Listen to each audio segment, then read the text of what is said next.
Global బెథెనియా Calvary ministry తరపున ఈ పునరుద్ధానపు యొక్క ఆరాధనలో మరొకసారి మీ అందరితో కూడా కలుసుకోవడానికి దేవుడు నాకు ఇచ్చిన గొప్ప సమయాన్ని బట్టి నేను దేవునికి ప్రత్యేకమైన వందనాలు తెలియజేసుకుంటున్నాను.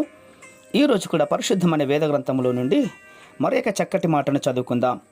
కీర్తనల గ్రంథము 28వ అధ్యాయము 7వ వచనాన్ని నేను చదువుతున్నాను. దయచేసి గమనించండి. కీర్తనల గ్రంథము 28వ అధ్యాయము 7వ వచనము.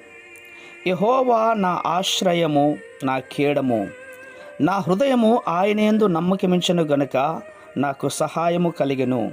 కావున నా హృదయము హర్షించుచున్నది, కీర్తనలతో నేను ఆయనను స్తుతించుచున్నాను. దేవునికి మహిమ కలుగునుగాక. అవును ప్రియమైనటువంటి సహోదర సహోదరులారా, దేవుని యందు మనము ఆనందించేవారమై ఉండాలి.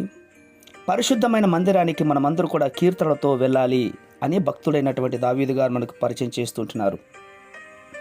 మన కార్యాలు నెరవేరకపోవడానికి, మనం సంతోషంగా జీవించలేకపోవడానికి బహుశా మనకున్నటువంటి అపనమ్మకమే కారణం కావచ్చు.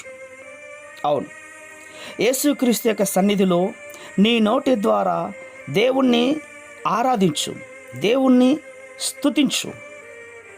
రక్షణను గురించినటువంటి మాటలు నీ నోటి ద్వారా మాట్లాడగలిగినట్లయితే గనక దేవాది దేవుడు నీ సన్నిధానంలో ప్రత్యక్షమవుతాడు. అద్భుతాలు చేయగలిగినటువంటి యేసుక్రీస్తు వారిని ప్రకటిస్తే అద్భుతాలు చేయగలిగిన యేసుక్రీస్తు వారు నీ దగ్గరకు వచ్చి నీకు సమీపముగా ఉంటారు. కాబట్టి ఆయన్ని నీ పెదవులతో నీ మాటలను దేవుని యొక్క సన్నిధానంలో మాట్లాడేవారుగా ఉండడానికి ప్రయత్నం చేయండి. ఈ సమయంలో అనేకమైనటువంటి సంఘాలలో ఈ అక్టోబర్ మాసం మొట్టమొదటి ఆరాధన జరుగుతుంటుండగా దేవుని పరిశుద్ధమైనటువంటి శరీరమును రక్తమును అనేకమైన సంఘాలలో బల్లారాధనగా తీసుకుంటూ ఉంటున్నాం.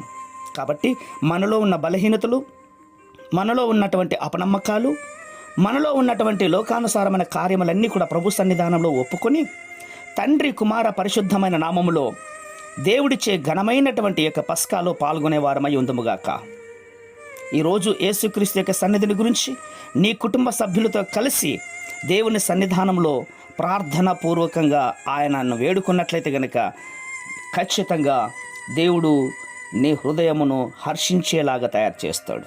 కాబట్టి ఈ లోకంలో ఉన్నటువంటి దేనికి భయపడద్దు. ఎక్కడ చూసినా వరదలు, భయంకరమైనటువంటి తుఫానులు, విపత్కార్యాలలో ఉంటున్నటువంటి ఈ పరిస్థితిని చూసి భయపడకుండా కుటుంబ సమేతంగా ఈ క్షణమే తయారై దేవుని యొక్క సన్నిధానముకు వెళ్ళండి. ఖచ్చితంగా దేవాది దేవుడు మీతో ప్రత్యక్షమై మాట్లాడి మిమ్మల్ని స్థిరపరిచి బలపరచునుగాక. పరిశుద్ధమైనటువంటి మా ప్రియ పరలోకపు తండ్రి, నిజమే నాయన, మీ మాటలు చాలా నమ్మకమైనటువంటివి నాయన.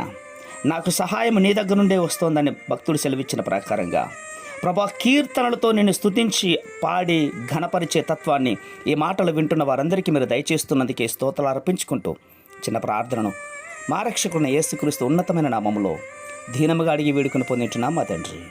ఆమేన్, ఆమేన్, ఆమేన్.